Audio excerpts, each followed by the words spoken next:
You are listening to PastThink.com audiobook. Please like and subscribe, thank you. Chapter 15. Sun Tzu clashes with Taisher Ci. He moves south to create his own kingdom. Zhang Fei is about to slit his own throat, but Xuanda grabs the sword from him and throws it away, crying out, "There's an ancient saying, brothers are like one's own hands and feet, whereas family are like the clothes you wear. Clothes can be repaired, but who can replace a missing limb?" We three swore an oath in the peach orchard that we would seek to die side by side on the same day, never mind what life threw at us. Today, it's true, the city is lost, and my family as well. But this won't stop us from journeying together along the path we have chosen, right to the very end.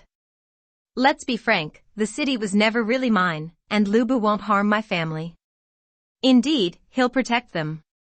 I won't let you throw away your life because of one mistake. So saying, he wept, and so too did Guan and Zhang. Meanwhile, the world is full of conspiracies. Hearing about Lu Bu's success in capturing Xuzhou, Yuan Shu offers fabulous gifts to encourage Lu Bu to attack Xuanda. Just in time, Xuanda hears about the plot and escapes, fleeing to Guangling, which he besieges. To the fury of Lu Bu, Yuan Shu refuses to send the promised gifts. "Xuanda is still free," says Yuan Shu. "The gifts will come when Xuanda is not free, but your prisoner." At this, Lu Bu, angry and disillusioned, decides to team up with Xuanda instead. Yuan Shu's troops have converged on Guangling, and have inflicted heavy losses on Xuanda's men after besieging the town. Having had to abandon the siege, Xuanda is grateful for the offer of support from Lu Bu, but this generous view is not shared by his two brothers. Despite their opposition, Xuanda returns to Xuzhou, and en route he meets his wives, whom Lu Bu has freed and sent to him as a sign of good faith. Even though they report that Lu Bu has protected them and looked after them, Zhang Fei's loathing of Lu Bu does not abate one iota. Indeed, it increases. One of those who comes to visit Yuan Shu's court is Sun Tzu, whose own court has grown even more famous as a place of learning and statesmanship. Yuan Shu throws a great celebration for him and comments, "If I had a son like him I could die happy." However, despite such a compliment, all is not well. Sun Tzu feels Yuan Shu has slighted him with his patronizing airs and attitudes during the celebration. That night he is pacing up and down in the pale moonlight. In truth, he feels he is a lesser man than his murdered heroic father. Troubled by this, he sighs out loud. "What's the problem?" asks a man who has just walked onto the terrace. "When troubled, your father often asked for my advice." The speaker is Zhu Ji, one of Yuan Shu's commanders. Just as they start talking, another man joins them, Lu Fan. He is one of Yuan Shu's advisors. They gently persuade him to assert himself, independent of Yuan Shu, and between them hatch a plot. The next day Sun Tzu goes to talk with Yuan Shu. Using the imperial seal, which Sun Tzu still holds, he persuades Yuan Shu to lend him 3,000 men and 500 cavalry. "My father's murder has yet to be avenged," he says. "And I'm worried about the safety of my mother and family held now by Lu Yao. I can protect them against the enemy with these troops, and to show my gratitude, I will leave the imperial seal with you as a token of trust." Yuan Shu has long wanted control of the imperial seal, but, pretending it is of little interest to him, he takes it and gives Sun Tzu the required troops. Leaving the seal with Yuan Shu, Sun Tzu sets off with the troops. En route he is joined by his childhood companion and friend Zhou Yu, who comes with his own army. He also brings the recommendation that in planning the attack they should seek the assistance of a pair of brothers who could read the auspicious and ill-fated auguries of heaven and earth. Meanwhile, the prefect Lu Yao, a member of the imperial family, hears that news of his ill treatment of Sun Tzu's family has reached Sun Tzu. Then news comes that he is on his way with an army. So Lu Yao plans his defenses. He sends men to protect the river crossing of Nuzhu, but there they are defeated with huge loss of life. Sun Tzu is able to advance and to directly confront Lu Yao and his main army. That night Sun Tzu has a dream. In the dream he hears the founder of the later Han summoning him to a temple dedicated to his memory. When morning comes he asks his advisors where this temple might be. When he is told it is to the south, close to where Liu Yao is encamped, they advise him not to go there. But he is insistent, saying, "I want to pray to him, and the gods will protect me. Why should I be afraid?"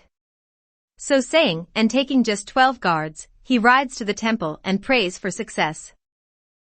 As his men feared, he is spotted by the enemy.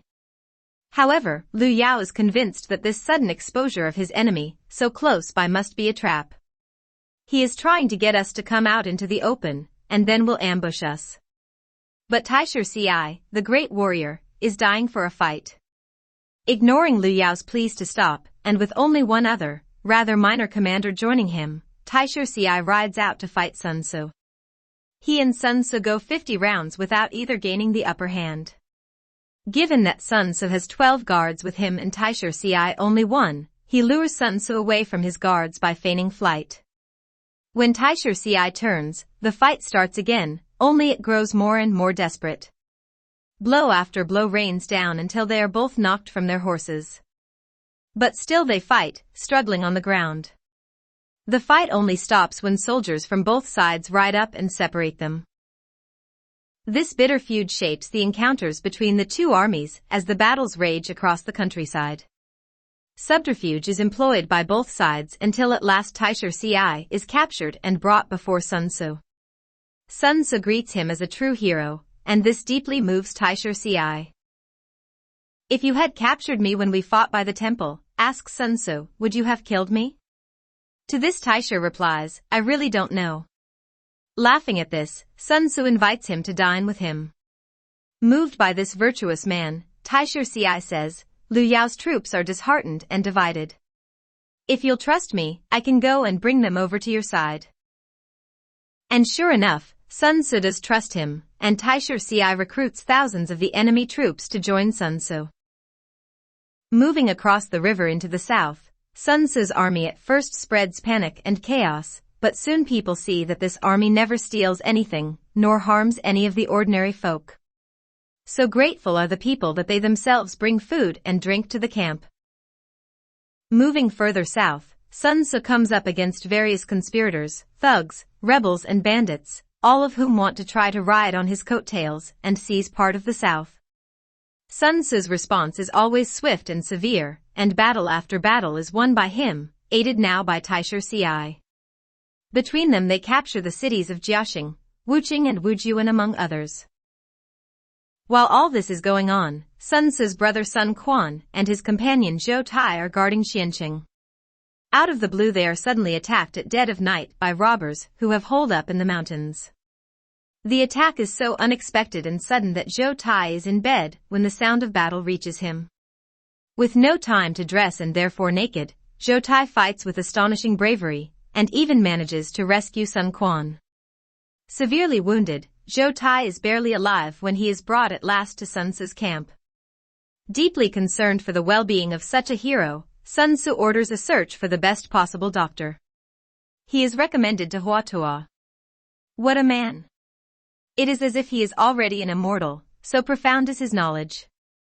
He examines Zhou Tai and declares that this is not a difficult case. Using herbal remedies and medicines he has healed Zhou Tai within a month.